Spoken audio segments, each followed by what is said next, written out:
Vous êtes venu par quel moyen de locomotion? Quel est votre rapport au carbone? Vous étiez cool au collège? Est-ce que vous avez été méchant? Vous vous souvenez où vous étiez le 11 septembre 2001? Vous seriez entré dans la résistance en 1940, en 1942, en 1945 ou jamais? Vous êtes écolo, vous? Bonjour et bienvenue dans Small Talk. Moi, je m'appelle David Castello-Lopez. Small Talk, le principe, c'est... Bonjour, David.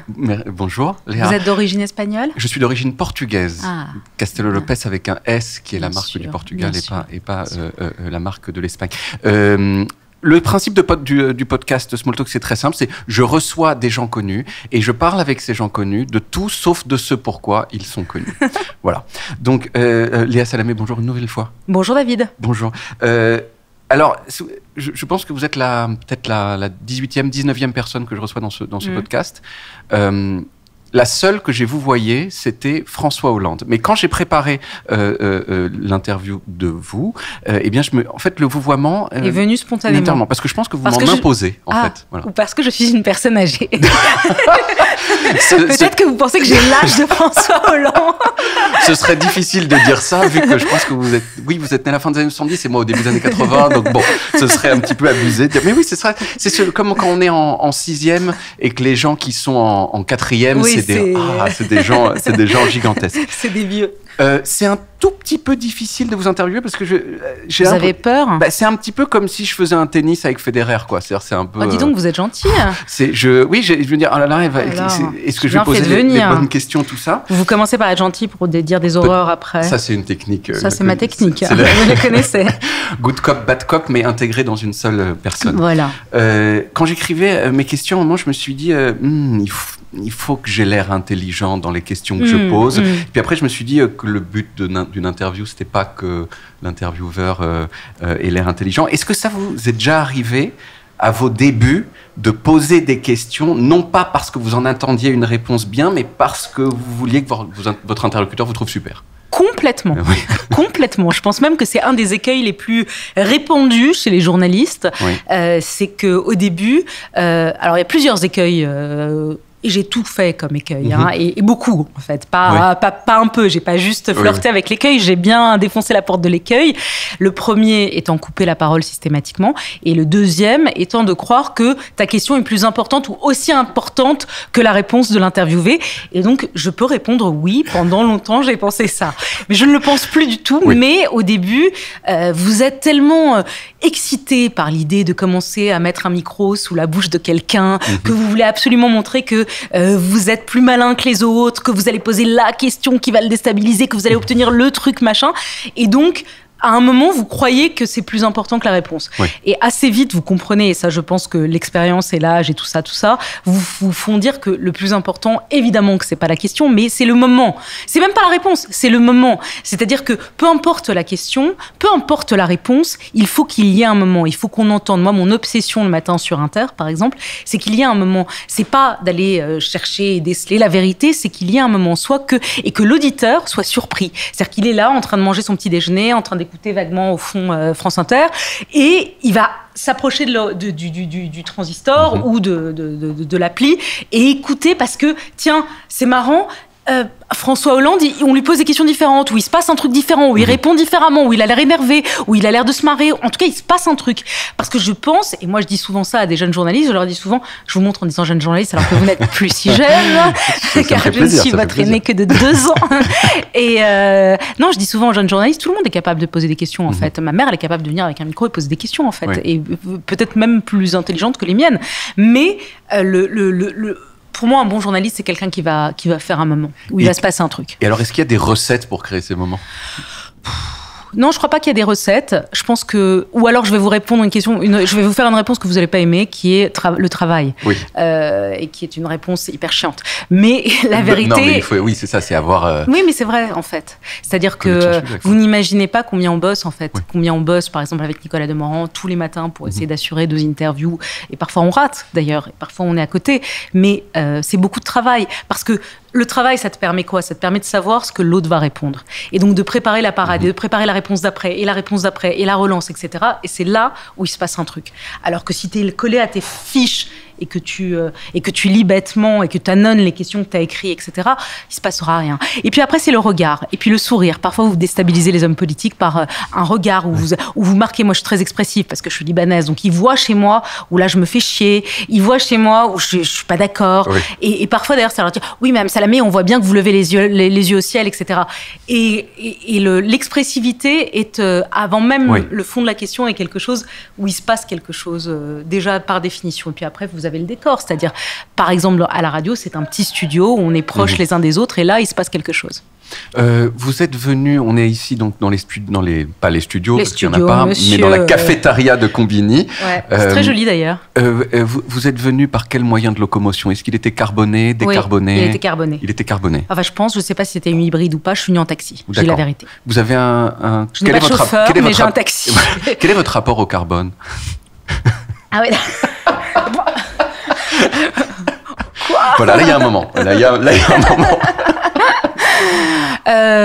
Mon rapport au carbone, je ne sais pas ce qu'il est parce que j'ai une voiture que j'utilise pas à Paris mais que j'utilise le week-end parce que on a des enfants et donc on essaye de bouger un peu le week-end, que j'utilise surtout en vacances. Eh bien, mon rapport au carbone, c'est que j'ai une voiture qui roule à l'essence et que je pense que dans les 2 ans, je vais passer à l'électrique. Et je pense qu'on va tous vers ça. J'attends juste qu'il y ait plus de bornes dans Paris pour pouvoir recharger. Voilà mon rapport au carbone. Donc, mon rapport au carbone, ou plus largement ma conversion à l'écologie, c'était votre question. On reste sur le carbone, absolument. On peut passer 3 heures sur le carbone, je risque d'être un mauvais client. Je ne suis pas Hugo Clément. Et mon rapport à l'écologie, c'est une conversion. J'étais pas du tout écolo.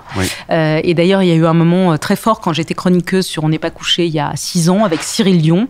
Il venait avec Yann Arthus Bertrand pour un livre ou un film, je me rappelle plus. Et je me souviens que je l'avais critiqué en mode oh là là, vous nous emmerdez. Moi, quand je vous lis, quand je vous écoute, j'ai envie de prendre un bain de 3 heures, j'ai envie de prendre l'avion et j'ai envie de manger de la viande rouge tellement vous êtes donneur de leçons, etc., etc. Et ça, c'était il y a 6 ans. Vous voyez, comme quoi même les cas désespérés ont une chance d'être sauvés. Et je pense comme beaucoup de gens qui disaient « Oh, ils nous emmerdent, ça commence à bien faire », comme disait Sarko, l'écologie. Et je pense qu'à un moment, et moi je l'ai eu, vous avez la prise de conscience qui vous tombe dans la gueule et vous vous dites non, en fait, là, c'est dangereux. Ta petite attitude de dandy à la con, ça va 2 minutes. Alors après, je suis pas une écologiste acharnée. J'essaie de faire des efforts comme tout le monde, mais je fais des efforts, Enfin, je fais clairement des efforts. Après, si vous allez me dire, c'est des petits efforts de rien du tout, mais des trucs que je ne faisais pas il y a 5 ans. C'est-à-dire que oui, je débranche le Wi-Fi, oui, je passe mon temps à aller fermer les lumières derrière les gosses, oui, je trie mes déchets, oui, je mange beaucoup moins de viande, mais beaucoup moins. Pas végétarien, mais beaucoup moins de viande, voilà, enfin, et je vais aller bientôt, et on prend le train au maximum du maximum, sauf quand on peut pas. Bon, c'est des petits gestes, vous allez me dire, vous allez rire, mais je le faisais pas. Non, mais c'est une pente. C'est une pente. Voilà. Vous êtes écolo, vous? Quel est votre rapport au carbone? Mon rapport au carbone, je pense que c'est un peu voisin. Alors, j'ai pas mon permis de conduire. Puis surtout, je suis entouré de gens vraiment qui me jugent très, très, très fort et très bruyamment. Parce que vous n'avez pas votre permis de conduire? Non, c'est plutôt quand je prends un avion, par exemple. Et donc, j'ai des gens qui sont vraiment, ils ne sortent plus de France ou très, très peu. Ou alors, quand ils sortent de France, ensuite, ils mangent pas de viande pendant 6 mois. Et vous comprenez ça? Vous comprenez le regard inquisiteur de ceux qui vous regardent quand vous prenez l'avion? Je le comprends parce qu'en fait, comment dire, c'est dur, il n'y a pas grand-chose à leur répondre, à part, oui, en fait, c'est mieux de pas prendre l'avion que de le prendre. Donc, ils ont une action vertueuse, je suis moins vertueux qu'eux de ce point de vue-là. C'est comme ça. Et il n'y a pas grand-chose à répondre. C'est juste que ils ont une influence sur moi. Et quelquefois, je mens aussi. Je dis que je n'ai pas pris l'avion. Oui, vous avez raison, je pense. Je pense qu'on va en arriver d'ici quelques années à mentir. Oui, voilà, moi, j'ai commencé. On en est là. Vous avez commencé avant moi. Moi, je dis encore la vérité, mais... Léa, est-ce que vous aviez un autre prénom? Hala. Hala. J'ai toujours mon prénom libanais, en fait. Sur ma carte d'identité, il y a écrit Léa Hala. Et comment est-ce que vous êtes passé de l'un à l'autre? En fait, j'ai inversé l'ordre. Alors, le prénom, ça c'est quelque chose qui touche à l'intime. Le prénom, c'est donc mon premier prénom et mon prénom libanais, parce que moi je suis née à Beyrouth et je suis arrivée en France quand j'avais 5 ans parce qu'il y avait la guerre civile au Liban. Et donc, à l'origine, mon prénom c'est Hala. Or, Hala en français, quand je suis arrivée à l'école à Paris et tout ça, on ne prononce pas le H. Et donc, c'est traduit Allah.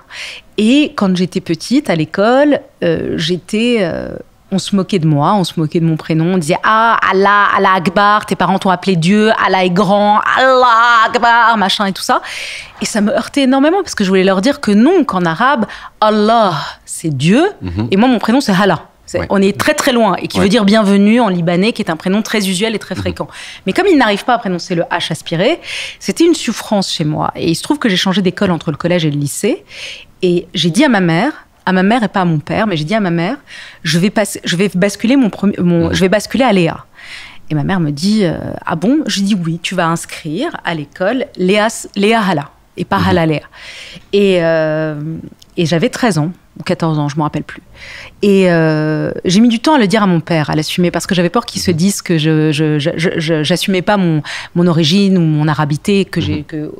Et au fond, je ne l'assumais pas à 13-14 ans. Il avait raison de sentir que... Parce que je voulais être comme tout le monde à 13 ou 14 ans. Je voulais avoir une mère de la Creuse et un père de Bretagne. Ouais. Et je voulais en plus avoir les yeux bleus. Et je me disais, mais merde, on est différents. Mon père, il parlait avec un accent, ma mère aussi, etc. etc. J'ai mis du temps, et ça, c'est quelque chose que j'explique souvent, j'ai mis du temps à accepter ma différence et à comprendre que ma différence, ça allait être ma force. Parce que clairement, mes origines libanaises, arméniennes, c'est ça ma force. C'est ça qui fait que j'ai été, à mon avis, repérée après plus tard et que j'ai fait la carrière que j'ai faite. Croyez-moi, l'enfance décide. Et dans mon cas, c'est l'enfance qui vient du Liban, de l'Orient compliqué, des tourments de l'Orient, de tout ce que vous voulez. Mais c'est ça qui fait que je suis différente. Mais quand vous avez 13 ou 14 ans, vous êtes juste une petite fille qui est moquée et à qui on demande pourquoi tes parents t'ont appelé Dieu et tu entends dans la cour de récréation Allah Akbar. Et c'est pas ton prénom.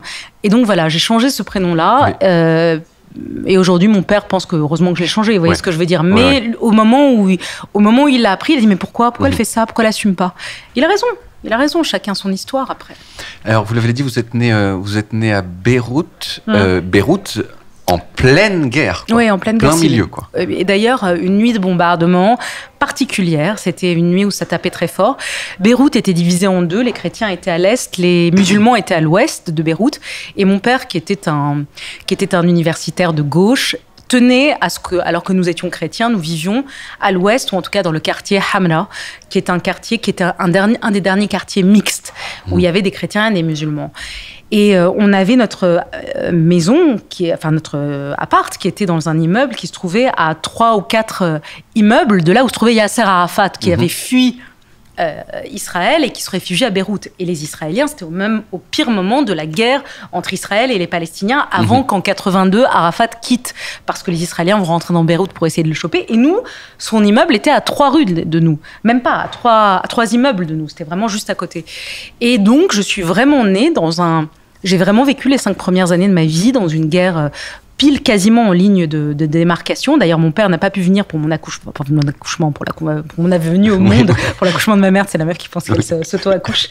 Parce qu'il ne pouvait pas passer la ligne de démarcation. Et donc, ma mère a dû monter, par exemple, les 4 étages de la clinique le jour où elle a accouché, en perdant les os, sans l'ascenseur, parce que ça tapait et il n'y avait pas d'électricité. Donc, ces choses-là sont des choses qui m'ont marqué, je pense, sans le savoir, évidemment, puisque je venais au monde. Mais on se cachait dans les abris. Enfin, je veux dire, oui, j'ai vécu ces choses-là et j'ai parfaitement le souvenir. Pourquoi je déteste les feux d'artifice le 14 juillet, que mes gosses adorent et on va voir le feu d'artifice et à chaque fois c'est un enfer pour moi, je me suis comme ça. Mais maman, pourquoi t'aimes pas? J'aime pas parce que c'est exactement le même bruit que les bombes, parce que ça fait... Oui. C'est exactement ça. C'est une sorte de PTSD, quoi. Léger PTSD, quoi. Léger, oui, pas autant que... votre plus ancien souvenir? Eh ben, c'est la guerre. C'est la guerre. C'est les bruits de la guerre. Ouais. C'est les bruits de la guerre et c'est les nuits où je dormais dans la salle de bain, dans la baignoire avec ma sœur. Ils nous installaient les matelas dans la baignoire parce que la salle de bain était le seul endroit qui n'avait pas de vitres, qui n'avait pas de fenêtre. Et donc, ce qu'ils craignaient le plus dans nos chambres et tout ça, c'était que la fenêtre pète parce que l'obus machin, et qu'on se prenne des éclats de verre. Donc, c'est les nuits dans Beyrouth, voilà. Et à 5 ans, vous avez quitté Beyrouth. on a quitté Beyrouth. Mon père a dit c'est plus possible, je peux plus faire vivre ma famille. Mais comme tous les Libanais de l'époque, on partait juste pour 6 mois. D'ailleurs, je remercie la France parce que la France nous a inscrits, ma sœur et moi, a accepté de nous inscrire dans l'école publique. Et en même temps, on était inscrite à l'école libanaise parce que dans l'idée de mes parents, on rentrait au Liban. La guerre allait bientôt s'arrêter, on allait revivre au Liban. Ils voulaient pas vivre en France. Et puis la guerre s'est pas arrêtée. Et puis on a fait d'abord quelques mois. On est retourné à Beyrouth quand il y avait une accalmie. On a fait 1 ou 2 ans d'aller-retour. Je pense que c'était CPCE1, je pense, pour moi. Et puis on n'est plus parti. On n'est plus jamais retourné. Ouais. Et vous y allez quand même quelquefois? Oui, j'y vais au moins 1 fois par an. C'est très important pour moi de retourner au Liban. D'abord parce que j'y ai une grosse partie de ma famille, et puis parce que j'y ai la tombe de mes grands-parents, et notamment la tombe de ma grand-mère, la mère de mon père, qui est... Alors, vous m'excuserez mon mysticisme, mais pour moi, elle me protège, et ça m'est hyper important d'aller faire le point sur ma vie 1 fois par an sur sa tombe, dans la montagne libanaise. Vous venez de le dire, mais vous êtes croyante, vous êtes chrétienne. Et oui, je vais à la messe. Je vais à la messe au minimum 2 dimanches par mois, quand je peux 3 dimanches, et pas quand je peux vraiment tous les dimanches. J'y vais seule, puisque autour de moi, personne n'est vraiment pratiquant. Si j'ai une petite Lilou qui vient parfois avec moi, qui est une petite étudiante qui garde parfois les enfants et qui, elle, est catho et croyante. Mais sinon, j'y vais seule, près dans l'église à côté de chez moi. Et voilà, c'est important pour moi. J'y vais seule parce que mon compagnon est juif, parce que autour de moi, personne n'y va. Donc voilà, mais c'est important pour moi, je peux pas vous dire plus. Et d'ailleurs, vous avez étudié chez les jésuites. Les jésuites, qui est une congrégation chrétienne qui, en gros, ont trusté l'enseignement de haut niveau à partir du XVIIe siècle et jusqu'à aujourd'hui, où encore les écoles jésuites sont très très bon niveau, sont très réputées. Mais moi, j'ai coutume de dire, je suis restée à Franklin chez les jésuites de la 6e à la 3e avant de me faire virer pour indiscipline. Et je pense que je n'ai jamais autant travaillé de ma vie que là. Mais qu'ils vous forment l'esprit tellement fort et tellement bien que ensuite ça te donne des bases pour toute la vie. Donc voilà. Mais bon, après c'est une discipline très dure, et moi j'ai pas supporté. Je supportais pas l'autorité enfant. Donc autant ma sœur, elle est restée, elle a fait jusqu'à la terminale, moi je suis partie. Et c'était quoi la bêtise que vous aviez faite J'en ai fait beaucoup, des conneries. Mais celle qui vous a fait virer?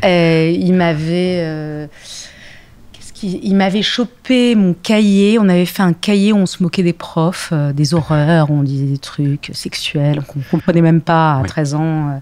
Et on était avec 2-3 copains, on avait fait tout un cahier, on se moquait des profs. En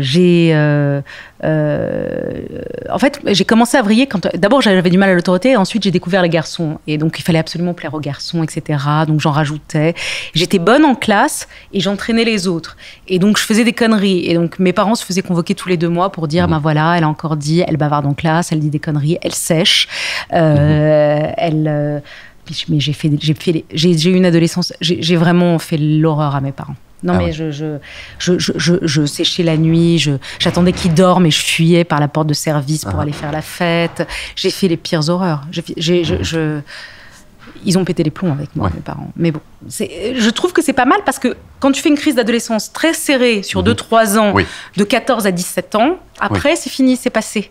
Mais elle était serrée chez moi. Voilà.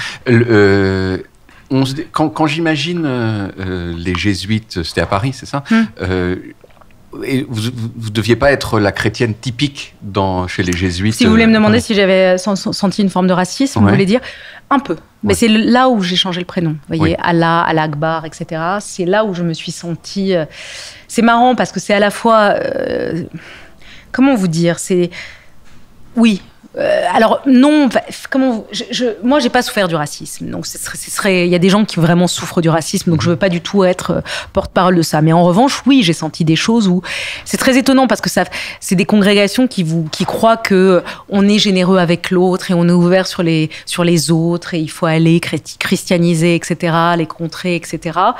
Et en même temps, il y a une forme de supériorité où forcément nous, les chrétiens français, on est sans doute mieux que le chrétien brésilien, le chrétien asiatique ou le chrétien d'Orient. Il y a une petite truc que tu sens où tu crois qu'ils sont un peu supérieurs. Mais ça, je l'ai senti, ça n'a pas été dit. Mais un jour, par exemple, je me souviens, il y avait un autre Libanais dans ma classe et au moment de donner les bulletins, le préfet des études, parce que c'était ça, il venait, c'était très à l'ancienne, hein. On venait, on donnait les notes et on engueulait devant les autres et tout ça. Et il s'était levé, il lui dit « Il faut que je vous parle en arabe pour que vous compreniez qu'il va falloir vous mettre à travailler. » Vous voyez ? Ce genre de petites choses. Ou mes parents, quand ils se faisaient convoquer, par exemple, on leur disait « Votre fille est très orientale. » Et ma mère, un jour, elle leur avait dit, quand elle m'avait inscrite dans une autre école, parce qu'elle en avait ras-le-bol de se faire convoquer tous les quelques temps, elle leur avait dit, oui, ma fille est orientale, elle est fière de l'être, et on est fiers, en fait, d'être orientaux. Et j'avais trouvé ça, alors que mon père disait, oui, pardon, elle est orientale, pardon, elle est indisciplinée, etc. Elle a eu une espèce de mouvement en disant, bah oui, elle est orientale. Et on vous emmerde. Et c'est pas mal, ça.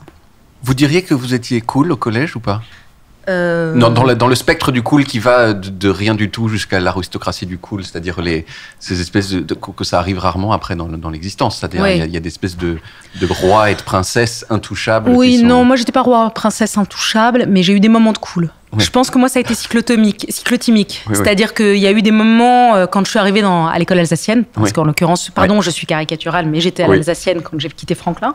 Là j'étais cool parce que j'ai eu quelques mois de coolitude parce que je venais d'ailleurs, parce que j'avais vachement de caractère, etc. Donc j'ai été cool.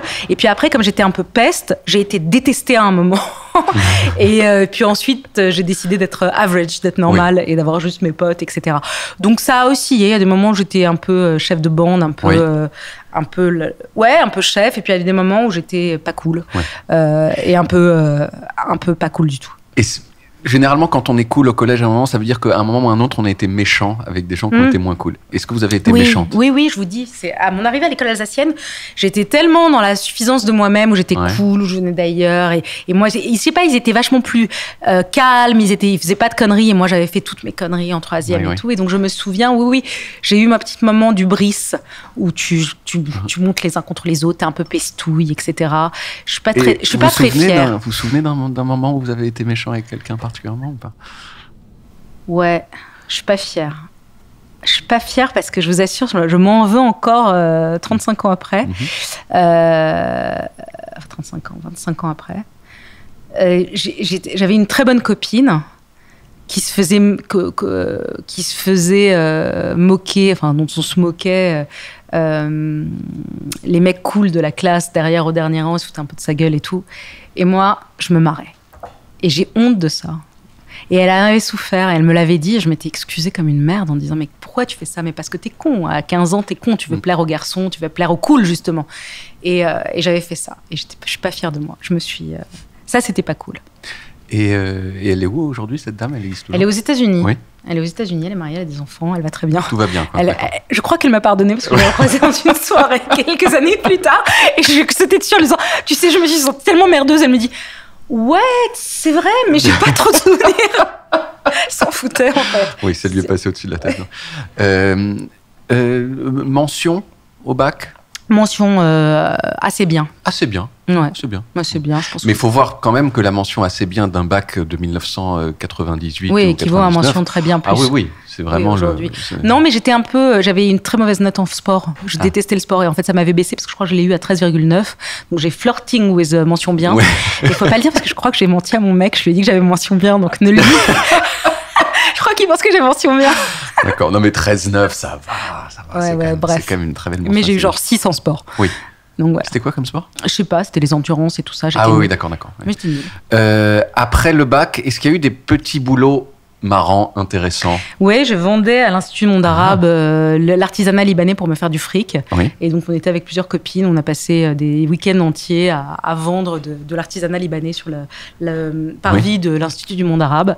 Et voilà, pour se faire un peu de fric. J'ai fait du babysitting et voilà, c'est tout. Avec un petit speech pour vendre les produits ? Oui, j'étais bonne. Déjà, il y avait un côté vendeuse de jeans assumé.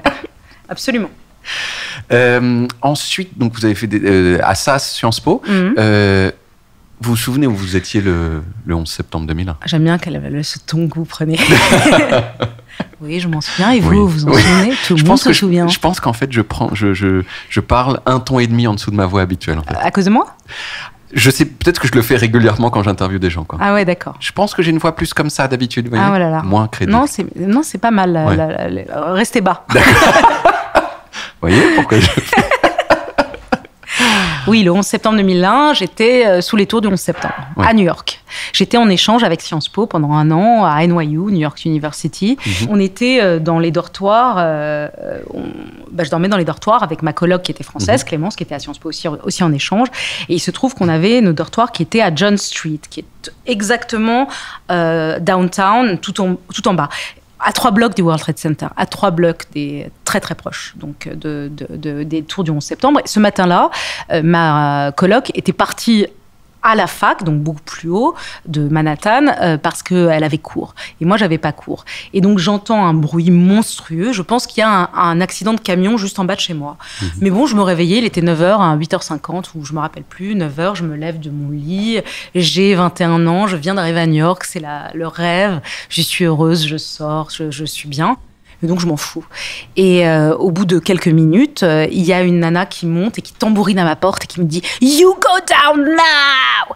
Et donc, je dis « What's happening ?» Et elle dit « We don't know, there's something in the World Trade Center. » Et donc, bref, mais je m'habille tranquillou, je mets un t-shirt, je mets une petite jupe, je mets des tongs. C'est important parce que ensuite, l'habillement a son importance.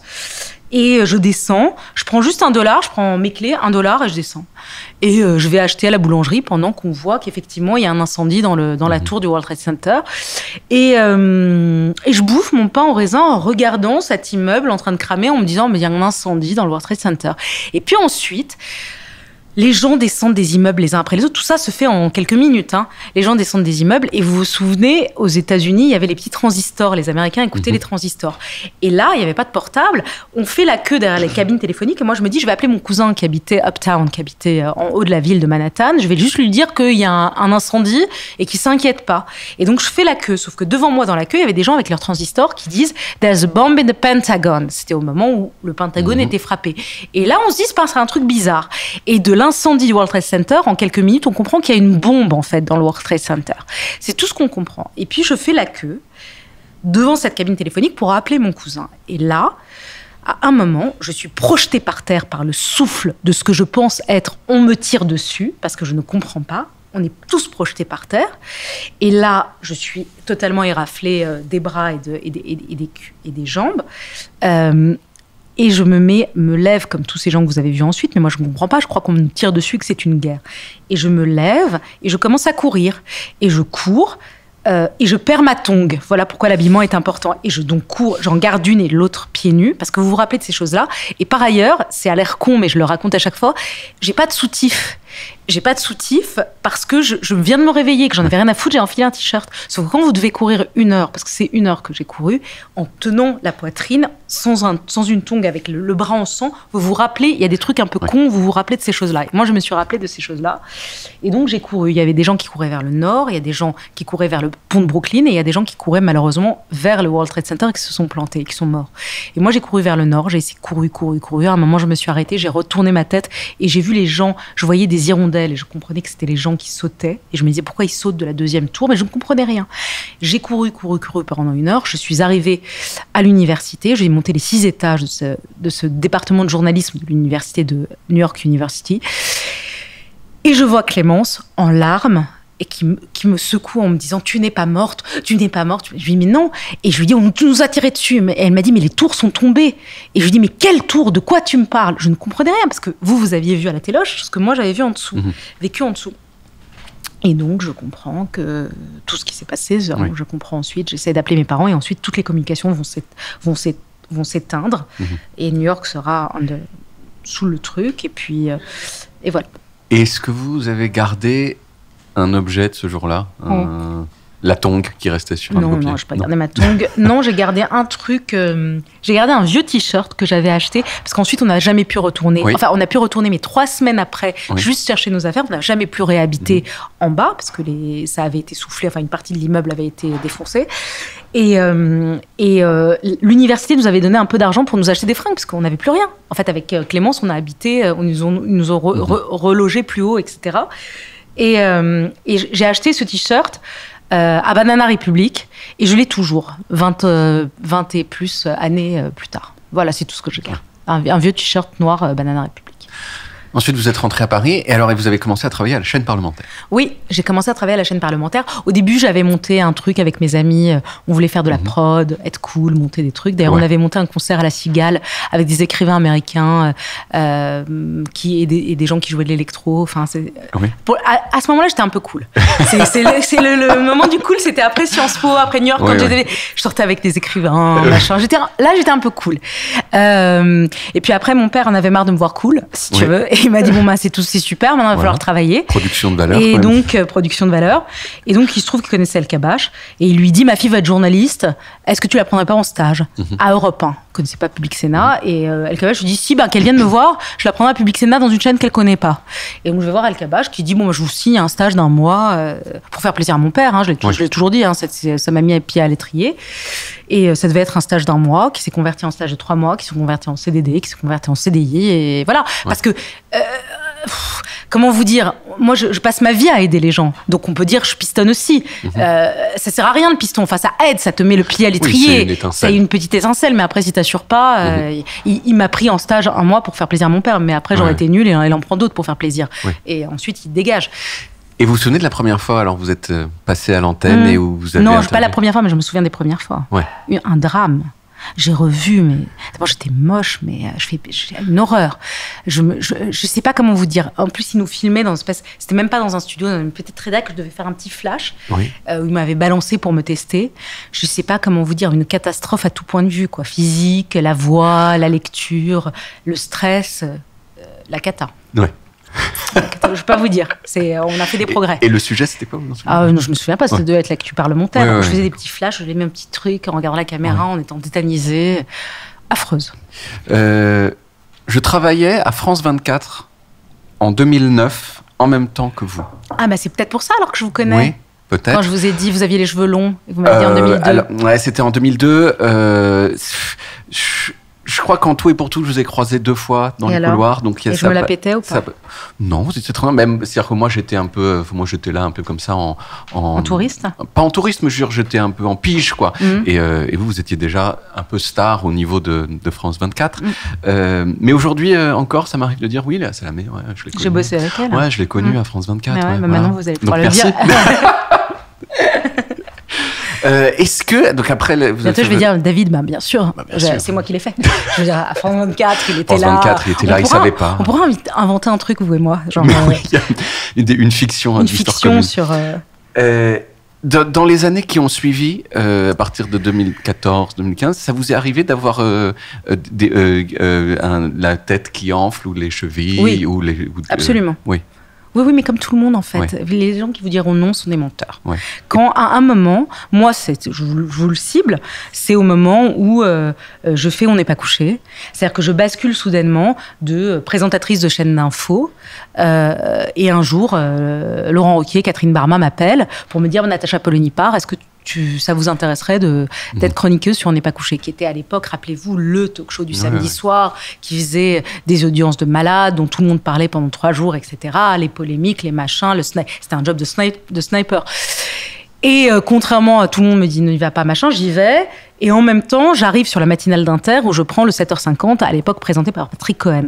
Et soudainement, je vais basculer d'une forme de petite notoriété, de nana de iTélé, mais pas grand-chose, à en une de tous les magazines. Mais vraiment, de tous les magazines. C'est-à-dire, ma mère, elle les a gardés. Je peux vous dire, j'étais placardée partout. Dès que je disais un truc, ça faisait une polémique pendant 4 jours, etc.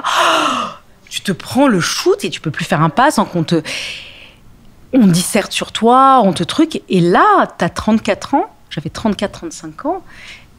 Forcément, il y a un moment où tu es désaxé. Et c'est à ce moment-là que tu crois que tes questions sont plus importantes que les réponses. C'est à ce moment-là qu'il y a eu un petit craquage nerveux. Ça n'a pas duré très longtemps. En plus, c'était...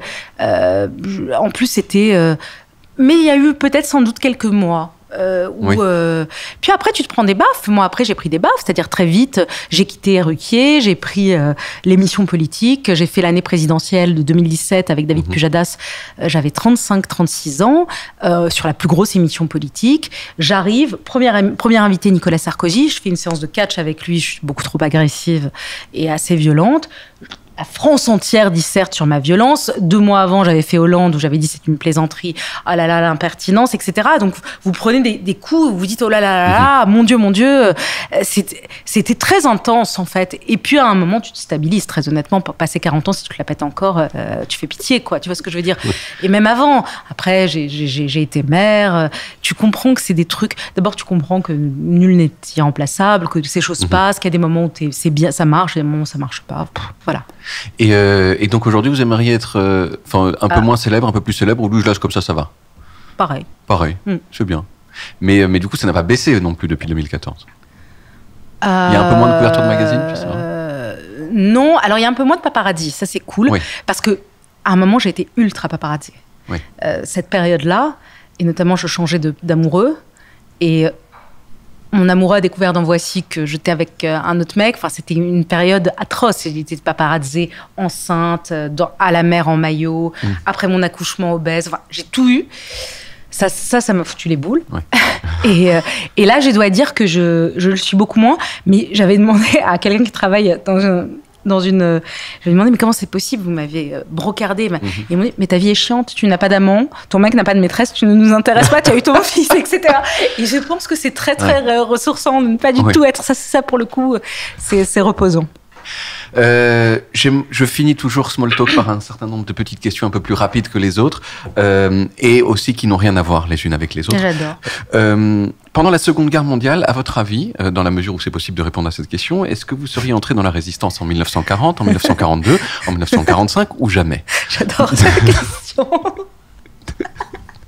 Et si je vous dis jamais? Et si je vous dis jamais? Est-ce que vous avez des gens qui vous disent... tellement pure comme... Je pense en 42. En 42. C'est bien, oui. C'est l'option du milieu. L'option du milieu. Si vous aviez $1 milliard et qu'on vous obligeait à le donner à une seule association, pas plusieurs, une seule, quelle serait cette association? Ou, j'ai envie d'étendre la question, même vous pouvez le donner à quelqu'un, si vous voulez. C'est compliqué de faire ce choix. C'est compliqué parce qu'il y a plusieurs causes qui me touchent particulièrement. Oui.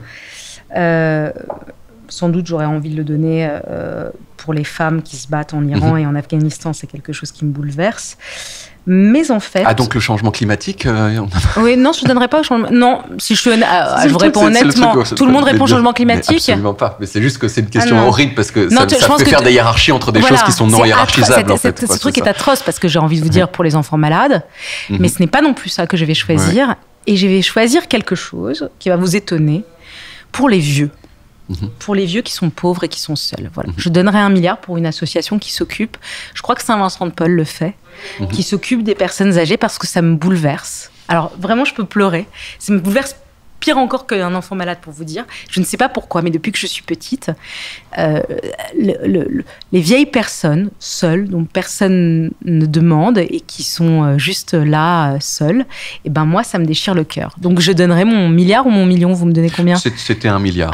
Je donnerais mon milliard pour les vieux, pour les personnes âgées. Oui, ben je suis complètement d'accord. J'ai le même rapport avec les personnes très âgées que je peux pleurer tout de suite. En fait. Ouais, moi, je peux pleurer tout de suite.